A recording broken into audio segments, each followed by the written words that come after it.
Hello, very good afternoon to you and welcome to the BBC News at 1 from Downing Street, where 3 hours ago Theresa May announced her resignation, her voice cracking with emotion as she said she would be leaving the job that it had been an honour of her life to hold. In a statement delivered outside Number 10, Mrs May said it would always be a matter of deep regret that she'd been unable to deliver Brexit.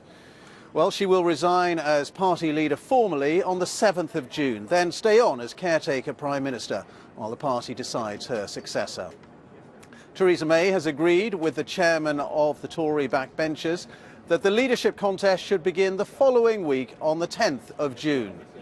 That contest is expected to take 6 weeks, which would mean we could have a new Prime Minister in place by the end of July. Our political correspondent Nick Eardley has this report. Day that had been coming. After months of intense pressure, her husband and top aides watching, Theresa May admitted for her and her Brexit plan, it's over. I have done everything I can to convince MPs to back that deal. Sadly, I have not been able to do so. I tried 3 times. I believe it was right to persevere, even when the odds against success seemed high.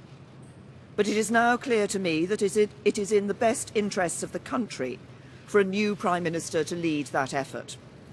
So I am today announcing that I will resign as leader of the Conservative and Unionist Party on Friday the 7th of June, so that a successor can be chosen. She hasn't been able to call the shots for some time, unable to persuade a bitterly divided Parliament to back her Brexit plan. And after a last throw of the dice this week, the PM concluded she just couldn't go on. It is, and will always remain, a matter of deep regret to me that I have not been able to deliver Brexit. It will be for my successor to seek a way forward that honours the result of the referendum. To succeed, he or she will have to find consensus in Parliament where I have not.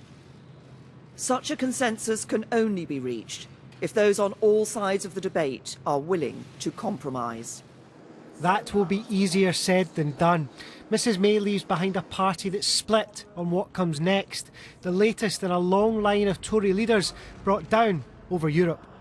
Our politics may be under strain, but there is so much that is good about this country, so much to be proud of, so much to be optimistic about. I will shortly leave the job that it has been the honour of my life to hold. The second female Prime Minister, but certainly not the last. I do so with no ill will, but with enormous and enduring gratitude to have had the opportunity to serve the country I love. An intensely human moment from a Prime Minister many have seen as robotic. Politics can be a painful business. Theresa May had insisted for months that her Brexit plan was the only show in town. But today she's admitted defeat and handed a difficult task to her successor, trying to get something, perhaps anything, through Parliament. The race to replace Mrs May will officially begin in a fortnight. Her party wants someone new in here by mid-July. This is not an episode of Game of Thrones. This is governing our country. The people of this country have voted to leave the European Union, and we have to deliver that and honour the contract that Parliament has made with them. But amid friendly tributes, Theresa May's legacy will be complex, with considerable criticism over her strategy. She clearly cannot command a majority in Parliament. She clearly has lost the confidence of her own MPs, and in all the discussions she's been having with her MPs, they've all said one thing to her, that they don't support her strategy.